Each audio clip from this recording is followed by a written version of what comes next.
Hello students, आज हम लोग एक बार फिर से चलेंगे ह्यूमन के नर्वस सिस्टम में। ह्यूमन के नर्वस सिस्टम में हम लोग नर्व्स का स्ट्रक्चर, न्यूरॉन का स्ट्रक्चर पढ़ लिए हैं। आज चलते हैं human nervous system composed of two parts. दो पार्ट्स के बने होते हैं, central nervous system and peripheral nervous system. Central nervous system में आपका हो गया brain and spinal cord. Peripheral nervous system में आपका ब्रेन से जितने नर्व्स निकलते हैं, स्पाइनल कॉर्ड से जितने नर्व्स निकलते हैं और पूरे बॉडी पार्ट्स में जो सारे नर्व्स होते हैं, टोटल मिलाकर के पेरिफेरल नर्वस सिस्टम होता है। यानी ब्रेन स्ट्रक्चर और स्पाइनल कॉर्ड को छोड़ करके नर्व्स जहां से भी निकले, ब्रेन से निकले, स्पाइनल कॉर्ड से निकले या पूरे बॉडी पार्ट्स में हो, that all are called peripheral nervous system. composed of two parts: human nervous system, central nervous system, peripheral nervous system. Human nervous system composed of two parts: central nervous system, peripheral nervous system.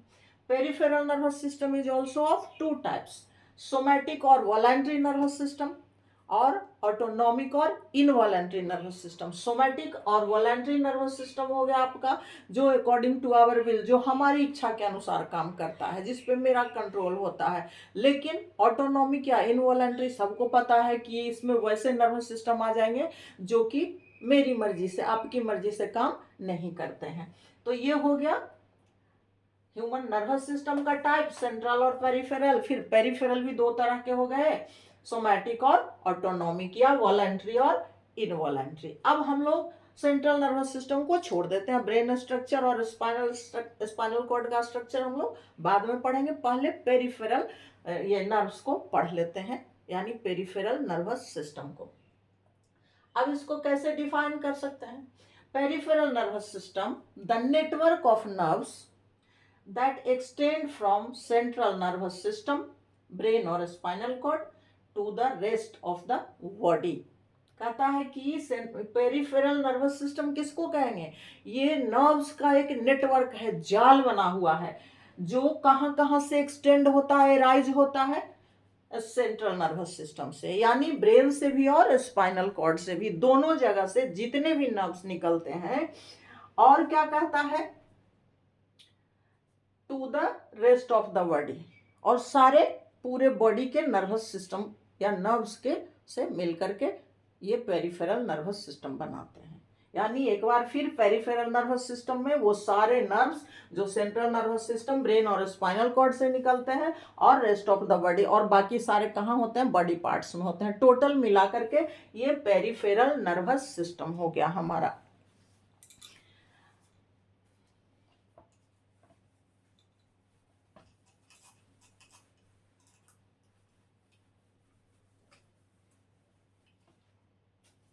ये peripheral nervous system हो गया।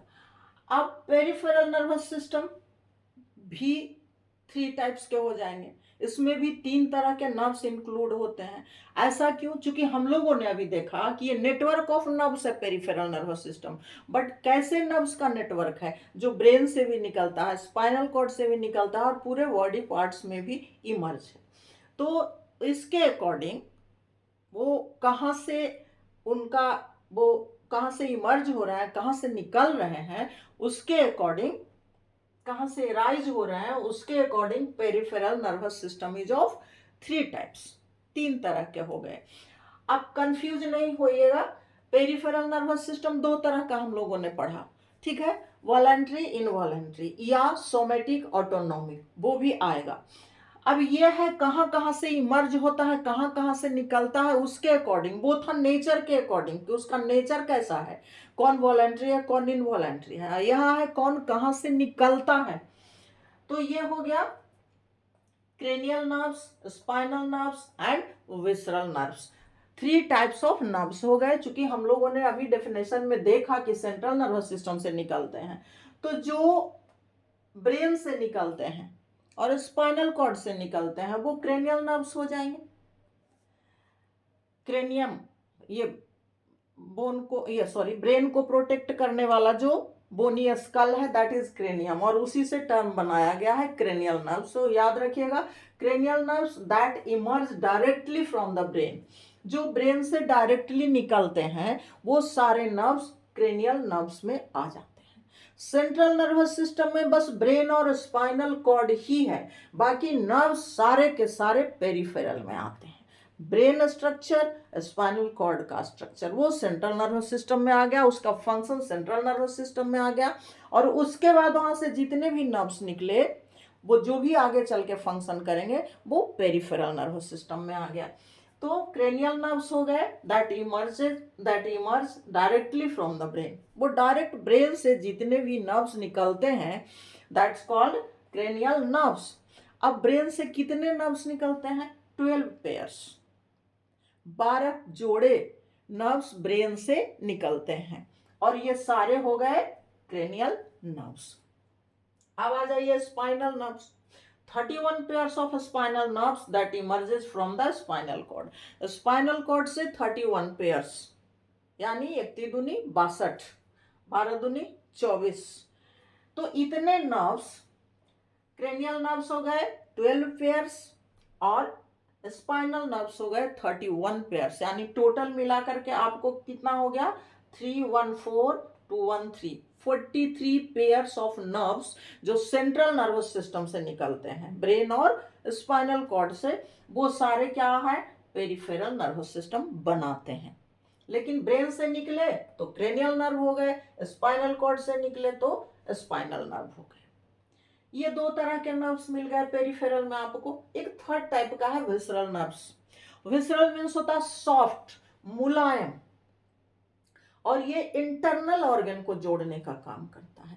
जैसे brain और spinal cord से जितने भी nerves निकले वो निकल कहाँ जाएंगे? पूरे बॉडी पार्ट्स में ही तो जाएंगे। हेड से, ब्रेन रीजन से भी जो निकलेगा, हेड रीजन से, ब्रेन से, क्रेनियल नर्व्स भी, तो वो ये बॉडी पार्ट्स ही तो हैं हमारे, आईज, ईयर, नोज, फेस, तो सारे बॉडी पार्ट्स में ही जाएगा। स्पाइनल नर्व भी जो निकलेगा वो कहाँ जाएगा? बॉडी पार्ट्स में ही जाएगा। तो कहता है विसरल नर्व्स हो जाएंगे जो इन दोनों से इमर्ज हो करके, इन दोनों से निकल करके और पूरे बॉडी पार्ट्स में चले जाते हैं, वो सारे विसरल नर्व्स हो गए। वो उनका क्या फंक्शन है? Transmit information between the central nervous system and internal organs. अब ये विसरल नर्व्स क्या करते हैं? इंटरनल ऑर्गन्स को कनेक्ट करते हैं। ओरिजिन तो इनका ब्रेन या स्पाइनल कॉर्ड से ही हुआ, चलिए आगे बढ़ करके ब्रांच्ड हो जाते हैं, डिवाइड हो जाते हैं। जैसे सर्कुलेशन में हम लोग को मिला था, आर्टरी एंड वेन, कैपिलरीज का फॉर्मेशन करते हैं, तो यहाँ भी निकले तो ये ब्रेन से और स्पाइनल कॉर्ड से, लेकिन आगे जा करके पूरे बॉडी पार्ट्स में वो डिवाइड हो करके डिफरेंट ऑर्गन्स को जोड़ने का काम करते हैं। तो जोड़ के क्या करेंगे? इनका फंक्शन जो है वो करेंगे। इनका फंक्शन क्या है? Transmit information. तो ये विसरल नर्व्स जो हैं ये बॉडी ऑर्गन्स के बीच में एक दूसरे को कनेक्ट करने का काम करते हैं और transmit information between central nervous system and internal organ. Central nervous system से जो मैसेज आता है, सिग्नल आता है, उसको ट्रांसमिट करते हैं पूरे बॉडी पार्ट्स में, और फिर वहां से पूरे बॉडी पार्ट्स में या इंटरनल ऑर्गन्स में। और बॉडी के अंदर भी तो ये इफेक्टर्स हैं जहाँ की रेस्पॉन्ड करता है बॉडी ऑर्गन, या जहाँ रेस्पॉन्स पहुँचता है। शरीर के अंदर भी तो है। भूख लगी तो भूख लगी है तो भूख का इंफॉर्मेशन कौन ले जाएगा? विसरल नर्व्स ले जाएगा इंटरनल ऑर्गन से, और फिर वो किसको देगा? फिर वो लौट करके सेंट्रल नर्वस सिस्टम को देगा कि भाई भूख लगी है हमको। तो कहने का मतलब कि पेरिफेरल नर्वस सिस्टम में टोटल नर्व्स आ जाते हैं बॉडी के, चाहे वो ब्रेन से निकले हों, चाहे वो स्पाइनल कॉर्ड से निकले हों। ब्रेन से निकले होते हैं 12 पेयर्स, स्पाइनल कॉर्ड से 31 पेयर, और उसके इन दोनों के आगे फिर वही कंटिन्यू रहते हैं जो पूरे बॉडी पार्ट्स में चले जाते हैं, दैट आर विसरल नर्व्स। और इनका काम है सेंट्रल नर्वस सिस्टम से ये दोनों नर्व्स जो मैसेज लेके आया, जो इंफॉर्मेशन लेके आया, उसको इंटरनल ऑर्गन्स तक पहुंचा देना। तो ये 3 टाइप्स के हो गए आपके पेरिफेरल नर्व्स। क्रेनियल ब्रेन से, spinal cord spinal nerves spinal cord से, और विसरल नर्व्स जो इंटरनल बॉडी ऑर्गन में मैसेज को ले जाते हैं, सारे बॉडी ऑर्गन्स। अब इसमें हम लोग लिंक करते हैं वॉलेंट्री और इनवॉलेंट्री को, सोमैटिक और ऑटोनॉमिक को। ये वॉलेंट्री या सोमैटिक और इनवॉलेंट्री या ऑटोनॉमिक। अब ये दोनों कहाँ हैं भाई? तो ये दोनों सब जगह हैं। जितने भी क्रेनियल नर्व्स हैं वो दोनों तरह के होते हैं, कुछ वॉलेंट्री भी होते हैं और कुछ ऑटोनॉमिक या इनवॉलेंट्री भी होते हैं। जैसे इसमें आ जाएंगे आपके फेस में जितना भी, जैसे फेस एक्सप्रेशन, आप खुश होते हैं तो हंसते हैं, नहीं भी हंसते हैं फिर भी आपका चेहरा, आपकी आंखें एक्सप्रेस कर देती है आपकी खुशी। दुखी होते हैं वो भी एक्सप्रेशन, तो चेहरे का एक्सप्रेशन, आई ब्लिंकिंग हम लोग सुनते हैं, ये सारे काम जो है ये क्रेनियल नर्व्स करते हैं। तो इसमें वॉलेंट्री और इनवॉलेंट्री दोनों तरह के नर्व्स होते हैं, इसको याद रखिएगा। पेरिफेरल नर्व्स जो क्रेनियल नर्व्स होते हैं वो दोनों तरह के होते हैं, कुछ वॉलेंट्री एक्शन भी करते हैं, कुछ इनवॉलेंट्री एक्शन भी करते हैं। उन सब का नाम है अलग अलग 12 पेयर्स में, जहां हम लोग को अभी नहीं जाना। तो इसमें भी दोनों तरह के आ गए, याद रखिएगा। वॉलेंट्री भी, कुछ वॉलेंट्री भी होते हैं क्रेनियल नर्व्स और कुछ इनवॉलेंट्री भी होते हैं या ऑटोनॉमिक भी होते हैं। स्पाइनल नर्व्स भी कुछ वॉलेंट्री भी होते हैं, कुछ इनवॉलेंट्री भी होते हैं या ऑटोनॉमिक भी होते हैं। यानी क्रेनियल नर्व और स्पाइनल नर्व्स ये दोनों वॉलेंट्री और इनवॉलेंट्री या सोमैटिक और ऑटोनॉमिक दोनों तरह के नर्व्स रखते हैं, यानी दोनों तरह का फंक्शन होता है। लेकिन विसरल नर्व्स जो है वो कंप्लीट इनवॉलेंट्री है, यहाँ पे वॉलेंट्री का कोई फंक्शन नहीं है, यानी विसरल नर्व्स वॉलेंट्री फंक्शन नहीं करते, इनका कंप्लीट इनवॉलेंट्री फंक्शन है। जो आपके बॉडी के अंदर का फंक्शन है, हार्ट रेट है, रेस्पिरेशन रेट है, आपका डाइजेशन है, सर्कुलेशन है, ये सारे विसरल नर्व्स करते हैं, सारे विसरल नर्व्स करते हैं। इसलिए यहाँ पे सारे इनवॉलेंट्री एक्शंस हैं। यानी विसरल नर्व्स में किस तरह का पेरिफेरल नर्वस सिस्टम पाया जाएगा? Autonomic peripheral system. मैं एक बार बोल दे रही आपको, सेरिब्रल नर्व्स में दोनों तरह के नर्वस सिस्टम पाए जाते हैं, वॉलेंट्री या सोमैटिक पेरिफेरल नर्व्स और इनवॉलेंट्री, दोनों तरह के क्रेनियल नर्व्स में, क्योंकि दोनों फंक्शन करता है। स्पाइनल नर्व में भी दोनों तरह के नर्व्स हो जाएंगे, कुछ वॉलेंट्री भी हैं, कुछ इनवॉलेंट्री भी हैं। बट विसरल नर्व्स में टोटल इनवॉलेंट्री है, वो सारा फंक्शन उसका इनवॉलेंट्री है। यहाँ पे वॉलेंट्री नर्व्स या सोमैटिक पेरिफेरल सिस्टम या वॉलेंट्री पेरिफेरल सिस्टम नहीं है यहाँ विसरल नर्व्स में, और इन दोनों में दोनों सिस्टम है, दोनों तरह के नर्व्स इंक्लूड होते हैं, इन्वॉल्व होते हैं उसमें। तो ये हो गया आपका पेरिफेरल नर्वस सिस्टम में क्रेनियल नर्व्स, स्पाइनल नर्व्स और विसरल नर्व्स। यहाँ पे मैं लिखी हूँ विसरल नर्व्स भी दो तरह के होते हैं, सिंपैथेटिक एंड पैरासिम्पैथेटिक। ये परहैप्स पढ़ना नहीं है, लेकिन किसी बच्चे का क्वेश्चन था इसलिए थोड़ा सा मैं बता दे रही हूँ।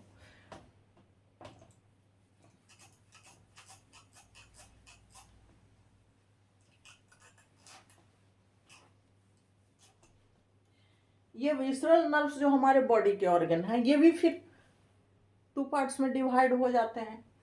उसको कहते हैं सिंपैथेटिक नर्व्स और दूसरा पैरासिम्पैथेटिक नर्व्स। तो सिंपैथेटिक नर्व्स का क्या काम है? दोनों देखिए विसरल है, यानी इनवॉलेंट्री है, वॉलेंट्री फंक्शन नहीं करता, आपसे पूछ के नहीं करता है, वो खुद से करता है। लेकिन ये दोनों सिंपैथेटिक नर्व्स जो हैं वो स्पाइनल कॉर्ड से राइज होते हैं, स्पाइनल कॉर्ड से। और स्पाइनल कॉर्ड का फंक्शन आपको पता है, उसको फाइट और फ्लाइट नर्व भी कहा जाता है, यानी एग्रेसिव हो जाना। जैसे आपने सांप देखा तो आप बहुत डर गए, भयभीत हो गए, अफ्रेड हो गए, तो उस सिचुएशन में क्या होता है, आपकी आंखें फैल जाती है, हार्ट बीट बढ़ जाता है आपका, और आपको पसीने आने लगते हैं, और उस समय डाइजेशन स्लो हो जाता है।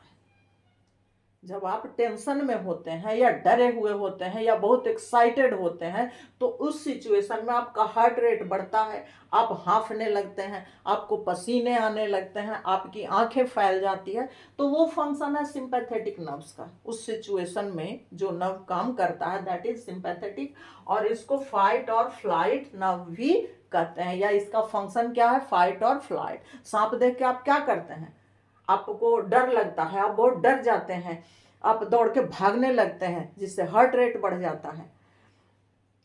या किसी को अगर आप मारते हैं, किसी पे जानलेवा हमला कर देते हैं, तो उस सिचुएशन में आप क्या करते हैं, मार के बैठे नहीं रहते हैं। वो एक्सेप्शंस है, अलग स्टोरीज, वो अलग चीज है, लेकिन वहां भी सिंपैथेटिक नर्व्स काम करता है आपका। और दूसरा पैरासिम्पैथेटिक है, ये ब्रेन से निकलता है, ब्रेन रीजन और सैकुलर रीजन। इतना भी डिटेल पढ़ना नहीं आपको, ब्रेन रीजन से ही मान के चलिए। तो ये ब्रेन रीजन से निकलता है, और ये है रेस्ट एंड डाइजेस्ट। इस नर्व का काम है, जब आप रेस्टिंग स्टेज में होते हैं, जब आप आराम करते होते हैं, तब आपका हार्ट रेट भी नॉर्मल हो जाता है, या आप सोते होते हैं तो थोड़ा स्लो हो जाता है, और डाइजेशन भी सही से होता है। तो ये दोनों नर्व विसरल नर्व्स के ही पार्ट्स हैं, सिंपैथेटिक एंड पैरासिम्पैथेटिक। एक है एग्रेसिव होना और एक है कूल होना। एक स्पाइनल कॉर्ड से एग्रेसिव समझ लीजिएगा, स्पाइनल कॉर्ड से है सिंपैथेटिक, और ये पैरासिम्पैथेटिक वो ब्रेन से है। तो ये हो गए आपके पेरिफेरल नर्वस सिस्टम। पहले मैं इसको मिटा दूं।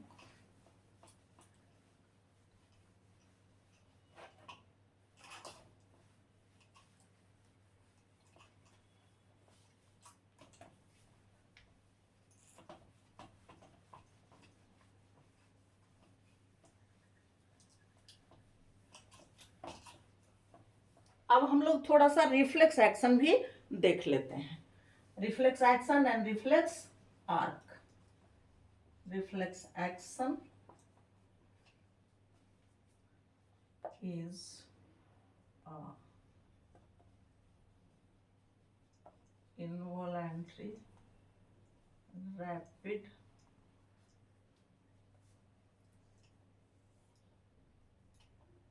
response to the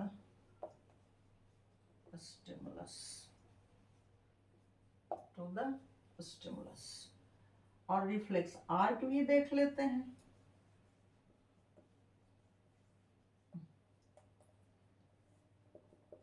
reflex arc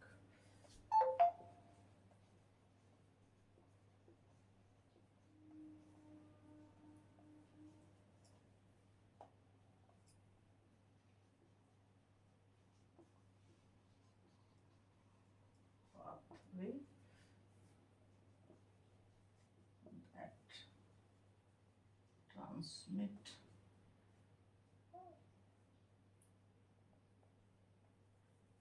that transmit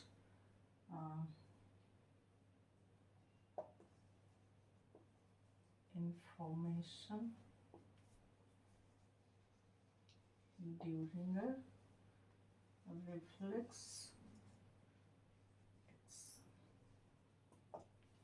ये देखिए, ये है आपका reflex action and reflex arc. Reflex action क्या है, is involuntary rapid response to the stimulus. किसी स्टिमुलस, किसी तरह के स्टिमुलस, कहने का मतलब जैसे हॉट या वेरी कोल्ड, इस तरह का, या कुछ डरावना, इस तरह का कुछ भी अगर हमारे बॉडी को रेस्पॉन्स करता है, सेंस ऑर्गन उसको रिसीव करते हैं, तो उस सिचुएशन में इनवॉलंटरी, बिना सोचे और रैपिड, तेजी से जो रेस्पॉन्स करता है उस स्टिमुलस के प्रति हमारा बॉडी या nerves, that's called reflex action. यानी किसी भी स्टिमुलस के प्रति इनवॉलंटरी और रैपिड एक्शन को रिफ्लेक्स एक्शन कहते हैं, बिना थिंकिंग के।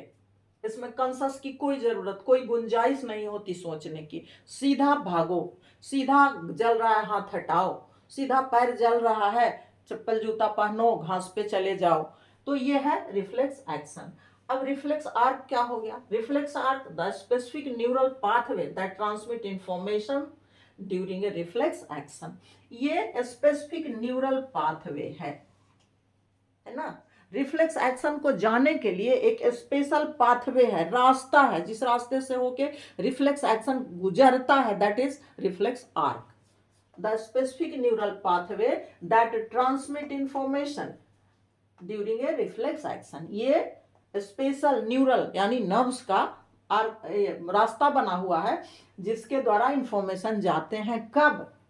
During a reflex action. जब रिफ्लेक्स एक्शन होता है तो जिस रास्ते के द्वारा, जिस न्यूरल पाथवे के द्वारा रिफ्लेक्स एक्शन ट्रांसमिट होते हैं, दैट्स कॉल्ड रिफ्लेक्स आर्क। अब इसमें थोड़ा सा रिफ्लेक्स आर्क मैं बना दूं। ये मान लीजिए आपका स्टिमुलस है, suppose that this is stimulus, heat या जो भी कुछ भी हो सकता है, हीट ही मान लीजिए। तो यहां से ये रिसेप्टर रिसीव करके किसको दिया? यहां तो पहले रिसेप्टर रिसीव करेंगे,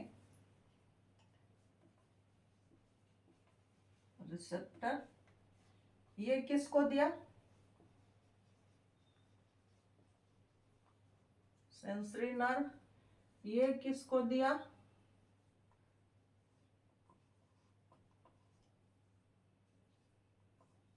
सेंट्रल नर्वस सिस्टम को। ये फिर किसको दिया? मोटर नर्व को। ये किसको दिया? इफेक्टर को। ये मसल हो सकते हैं या ग्लैंड हो सकते हैं।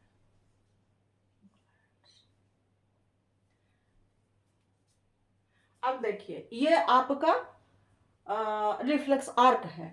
ये मान लीजिए हीट या जो भी स्नेक जो भी कुछ भी हो, स्टिमुलस है,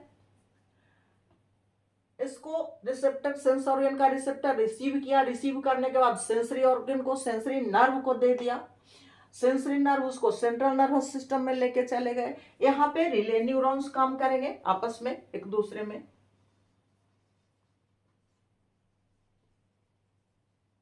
रिले न्यूरॉन यहाँ पे एक नर्व से दूसरे नर्व में पहुंचाने का काम करेंगे, और फिर इसके बाद यहाँ से ये मोटर नर्व्स में चला आएगा, जो कि फिर वो डेस्टिनेशन तक के रेस्पॉन्ड करता है या रेस्पॉन्स पहुंचाता है। मोटर नर्व इफेक्टर तक लेके गया। इफेक्टर में आपके मसल्स हो सकते हैं हाथ के, पैर के, जो खींचने का काम आएंगे, भागने के काम आएंगे, या ग्लैंड्स हो सकते हैं जहां अगर हम लोग चलेंगे हार्मोनल सिस्टम में।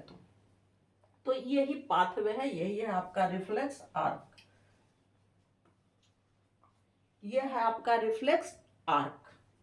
स्टिमुलस, रिसेप्टर रिसीव किया सेंस ऑर्गन का, सेंसरी ऑर्गन नर्व को दिया, सेंट्रल नर्वस सिस्टम को दिया। अब इसमें स्पाइनल कॉर्ड को दिया कि ब्रेन को भी दिया, ये अभी मैं बताती हूँ। ऐसे हम लोग सीधा जानते हैं स्पाइनल कॉर्ड को दिया और वहां से मोटर नर्व लिया, वो इफेक्टर तक पहुंचा दिया कि भाई जल्दी से हाथ हटाओ। और इसके बीच में तो रिले न्यूरॉन, इंटर न्यूरॉन, जो नर्व एक नर्व से दूसरे नर्व में, सेंट्रल नर्वस सिस्टम में या कहीं भी जो मैसेज पहुंचाते हैं। ऐसा नहीं ना है कि बस एक ही नर्व यहाँ है और वो सीधे इसमें आ गया, बीच में कई नर्व्स होंगे तो उनको जोड़ने वाला रिले न्यूरॉन हो जाएगा बीच में, एक दूसरे तक मैसेज पहुंचाने का काम। और ये मोटर नर्व इसको लेके आ गया इफेक्टर तक के यहाँ। ये हो गया रिफ्लेक्स आर्क। अब बात है कि सेंट्रल नर्वस सिस्टम मैं लिखी हूं, मैं सिर्फ स्पाइनल कॉर्ड नहीं लिखी। तो रिफ्लेक्स एक्शन ऐसा नहीं है कि सिर्फ स्पाइनल कॉर्ड में ही होता है या सिर्फ स्पाइनल नर्व्स के द्वारा ही होता है। रिफ्लेक्स एक्शन ब्रेन के द्वारा भी होता है। दोनों के अलग अलग डिपार्टमेंट हैं, कौन कहाँ रिफ्लेक्स एक्शन करेगा, कौन कहाँ करेगा। क्योंकि डेली लाइफ में भी सबका अलग अलग डिपार्टमेंट है, स्कूल में भी अलग है, कॉलेज में भी अलग है, कोई भी डिपार्टमेंट हो, घरेलू डिपार्टमेंट ही क्यों ना हो। तो ब्रेन में भी, ये सेंट्रल नर्वस सिस्टम में भी ब्रेन से भी रिफ्लेक्स एक्शन होते हैं और स्पाइनल कॉर्ड से भी होते हैं, इसलिए मैंने सेंट्रल नर्वस सिस्टम लिखा। लेकिन दोनों का पाथवे यही होगा, दैट इज रिफ्लेक्स आर्क। अब हम लोग थोड़ा सा देख लेते हैं, बस 2 मिनट का, कि ये रिफ्लेक्स एक्शन कितने तरह का होता है। रिफ्लेक्स एक्शन 2 तरह का होता है।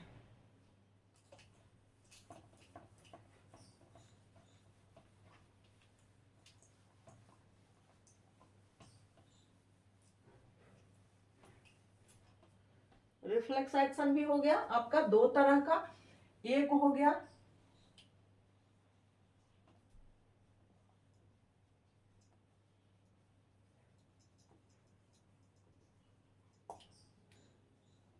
दूसरा हो गया रिफ्लेक्स एक्शन। ये दो तरह के रिफ्लेक्स एक्शन हो गए।